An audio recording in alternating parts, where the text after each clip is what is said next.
महाराज म्हणतात की माणसाने जसे आपण बोलतो, जसे वागतो, त्याप्रमाणेच आपण वागलं पाहिजे.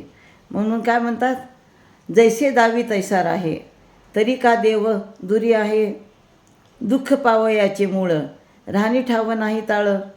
मुळा मुद्रावरी, कैचा सोंगे जोडे हरी. तुका म्हणे देखे, ऐसे परीची बहुतिके. तर तुकाराम महाराज काय म्हणतात, एखादा मनुष्य मी देवाचा फार मोठा भक्त आहे असे जगामध्ये दाखवतो, जगाला सांगतो की मी खूप मोठा भक्त आहे, पण त्याने खरोखरच अंतःकरणापासून हरीची भक्ती केली आहे काय? जर त्याने खरोखर हरीची भक्ती केली असेल तर देव त्याच्यापासून दूर राहणार आहे काय? नाही राहणार, हरीची भक्ती केली असेल तर.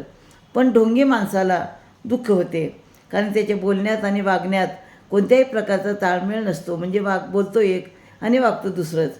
नुसते अंगावर माळा, मुद्रा, पारमार्थिक अलंकार धारण केले आणि तिचे सोंग केले तर हरीची प्राप्ती होईल कशी? तुकाराम महाराज म्हणतात, भक्त म्हणून मिरवणारे, सोंग करणारे बहुतेक लोक अशाच प्रकारचे असतात.